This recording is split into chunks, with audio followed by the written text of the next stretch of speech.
j'avais, je ne pouvais pas imaginer qu'on pouvait être célèbre en étant artiste.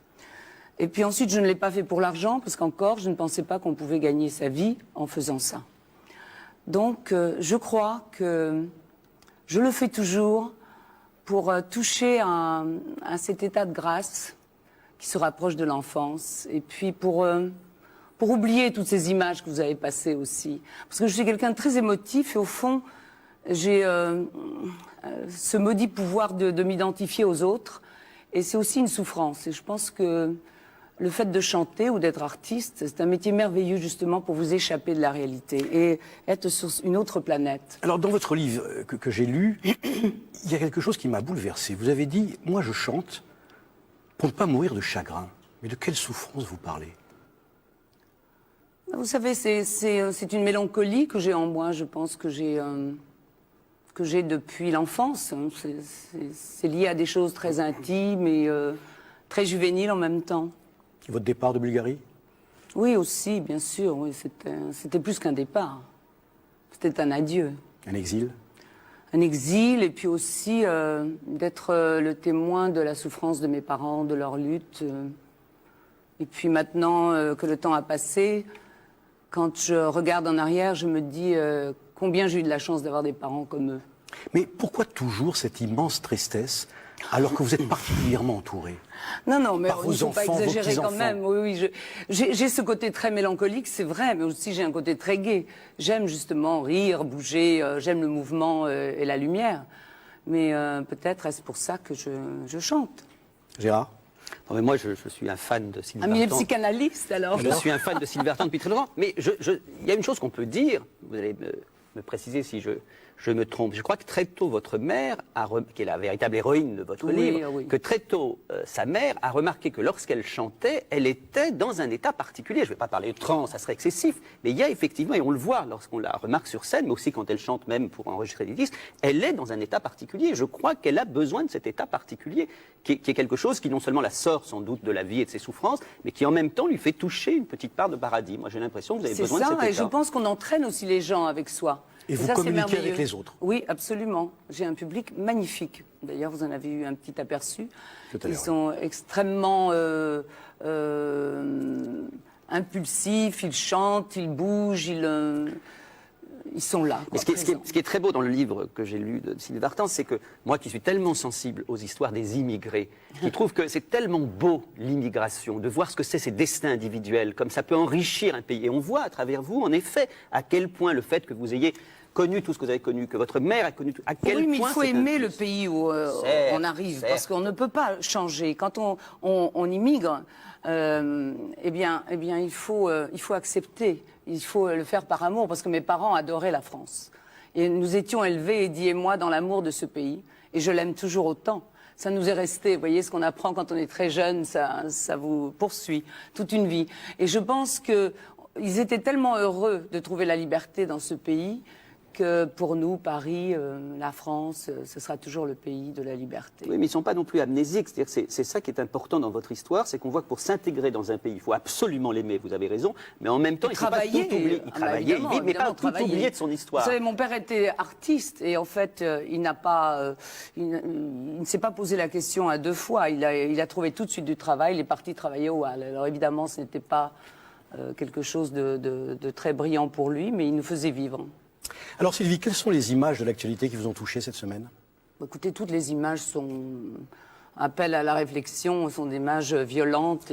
La violence faite aux femmes, vous avez... C'est terrible, évidemment, c'est cauchemardesque. C'est vrai que ce que disait la jeune femme, c'est que l'éducation est quand même une solution, qu'il faudrait pouvoir...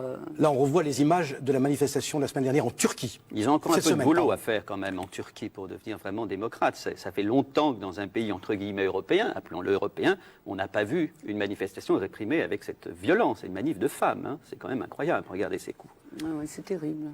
L'excision? C'est inadmissible, c'est épouvantable. On ne peut pas imaginer que ça puisse exister. C'est un autre monde. On est ailleurs. Ce n'est même pas le Moyen-Âge. Je veux dire, on est au XXIe siècle dans nos pays et puis il se passe ces choses horribles par ailleurs.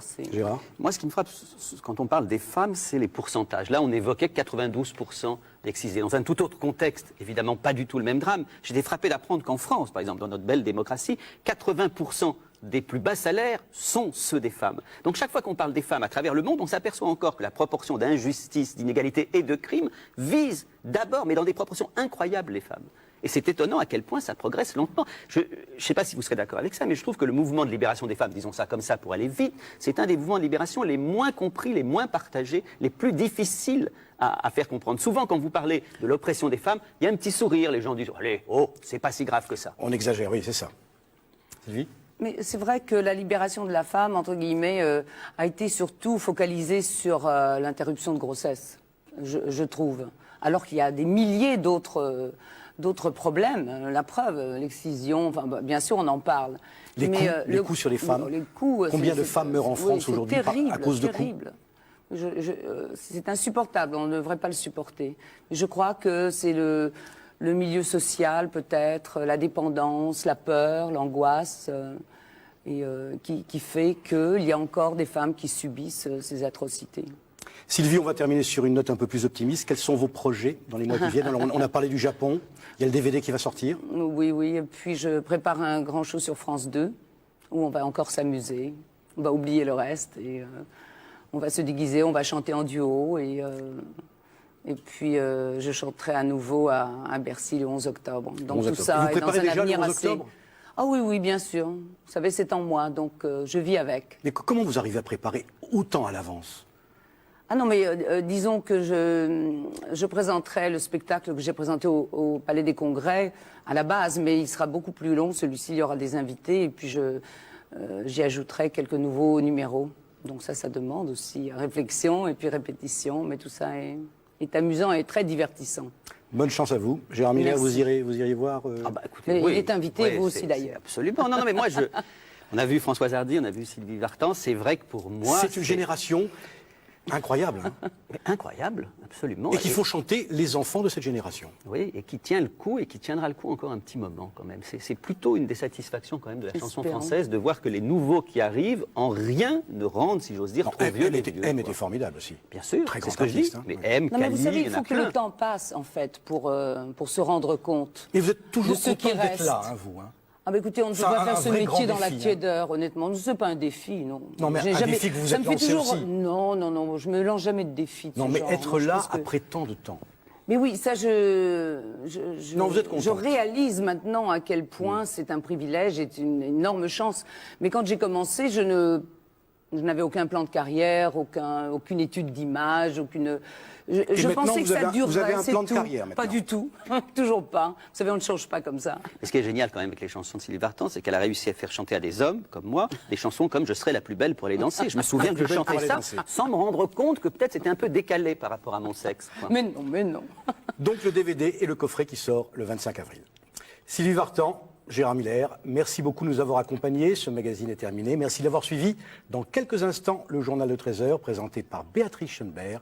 On se retrouve quant à nous, même heure, même endroit, samedi prochain. Excellente semaine sur France 2.